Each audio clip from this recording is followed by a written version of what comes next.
ادا نماز کس کو کہا جاتا ہے؟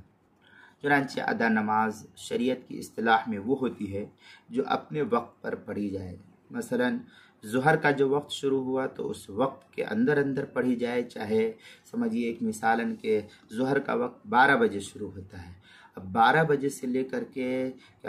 رہتا ہے 3 بجے تک یا 4 بجے تک، یا جس علاقے میں جیسی نوعیت رہے تو اب 3 بجے تک رہا، تو اس وقت میں جو بھی نماز کہلائے گی ظہر کی اس دن کی تو وہ ادا کہلائے گی۔ اسی طریقے سے فجر کا وقت ہے، جیسے شروع ہوا اس وقت، عصر کا، مغرب کا، عشاء، تو جس وقت جو نماز کا وقت شروع ہوتا ہے اس وقت وہ نماز پڑھی جاتی ہے۔ فجر کی فجر کے وقت میں، ظہر کی ظہر کے وقت میں، عصر کے عصر کے وقت میں، مغرب کے مغرب کے وقت میں، عشاء کے عشاء، تو یہ نماز اپنے وقت پر جب پڑھی جائے گی تو ادا ہی کہلائے گی۔ اب جب ظہر کا وقت 12 بجے سے شروع ہوا، 3 بجے ختم ہوتا اور آپ نماز پڑھیں گے 3:15 بجے، تو یہ نماز ادا نہیں کہلائے گی، اب یہ نماز کو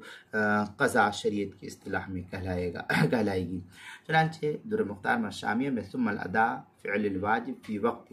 یہ در مختار شامی کے بارے ہے، جلد نمبر 2 صفحہ نمبر 62 اور 63، کتاب الصلاۃ باب قضاء الفوائد، جو قدیمی کتب خانہ کراچی پاکستان کا چھپا ہوا نسخہ اس کے اندر۔ اسی طریقے سے مراقب الفلاح شرح نور الازاح، اس کے صفحہ 239 باب قضاء الفوائد، جو قدیمی کتب خانہ کراچی پاکستان کا چھپا ہوا نسخہ اس کے اندر۔ اسی طریقے سے نماز کے مسائل کا انسائکلوپیڈیا، اس کی جلد نمبر 1 صفحہ نمبر 71، عنوان ہے ادا، حروف تہجی الف کے تحت جو ہے اس کو نقل کیا گیا ہے۔